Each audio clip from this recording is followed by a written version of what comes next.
Some matches are just bigger. They're more than a game. And when it's India versus Pakistan at the T20 World Cup, well, that's as big as it gets. The stage was set in Colombo for the next chapter in cricket's greatest rivalry. The pressure, the passion, with literally over 1 billion people watching, everything was on the line. So let's dive into how this incredible showdown actually unfolded. So, get this. Both teams came into this match with a perfect record in the tournament. They were both unbeaten. And they knew a win here wasn't just about bragging rights. Now, this was about locking in a spot in the crucial Super 8 stage. For the players, it's the ultimate test of your skill and your nerve. And for the fans, it's just everything. So, here's where things get really interesting from a strategy standpoint. India made 2 huge changes. They brought back their aggressive opener, Abhishek Sharma, but the real tactical move was swapping out a fast bowler, Arshdeep Singh, for the spinner, Kuldeep Yadav. This gave them a spin-heavy attack, a clear gamble that the pitch in Colombo would favor the slower turning ball. They were betting it would be tough for the Pakistani batsmen. And you could feel that tension right at the toss. India continued its policy from the Asia Cup, which meant no pre-match handshake between the captains. When Pakistan's captain, Salman Ali Agha, was asked about it, he kind of put the ball right back in India's court, basically saying, hey, that's on them, and keeping the focus squarely on the cricket. All right, let's get to the action. Pakistan wins the toss, and they choose to bowl first. That immediately puts India's batters under a ton of pressure to set a good score. And boy, did that pressure show, right away. So all eyes were on Abhishek Sharma. Remember, he was just coming back to the team after being in the hospital with a stomach bug. India was really counting on his aggressive style to get them off to a flying start. But it was a complete nightmare. In the very first over, Abhishek Sharma is out, caught, without scoring a single run, a duck. Just like that, India is 0 for 1, and all that early momentum, it's gone, completely seized by Pakistan. You could hear a pin drop in the Indian section of the crowd. With their backs completely against the wall, India desperately needed a hero, and they found one in their wicketkeeper batter, Ishan Kishan, who basically decided that the best way to deal with this crisis was to go on an all-out attack.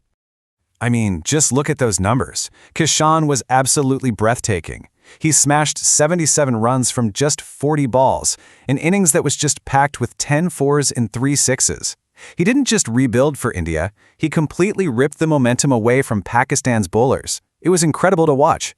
And to really put that performance into perspective, his half-century, his 50, came off only 27 balls. That made it the 3rd fastest 50 in the entire history of India-Pakistan T20 matches. Think about that for a second. He scored faster than the legendary Yuvraj Singh ever did in this fixture. Just incredible stuff, especially under that kind of pressure.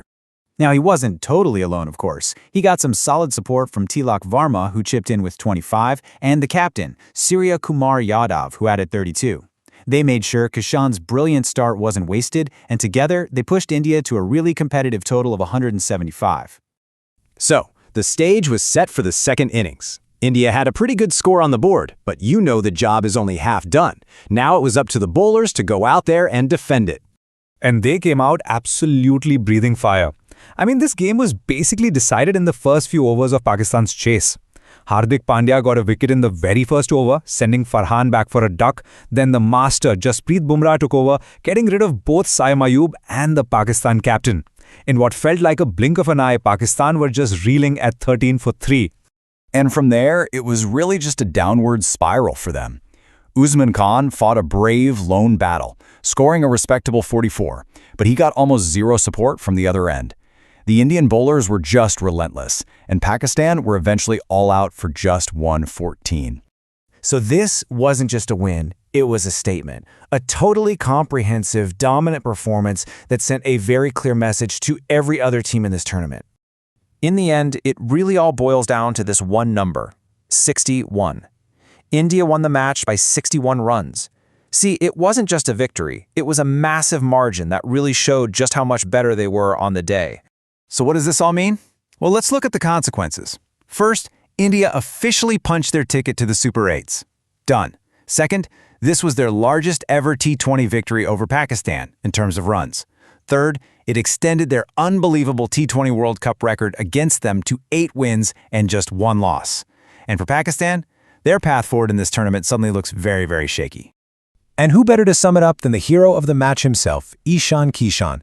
He said that winning a game of this size against Pakistan gives the whole team a massive shot of confidence moving deeper into the World Cup. And you know what? That kind of momentum, you just can't buy it. And that really leaves us with the big question, doesn't it? After taking apart their greatest rivals with such clinical precision, in batting, in bowling, in every single department, have India just proven that they are the team to beat? Are we looking at the future champions? Well, only time will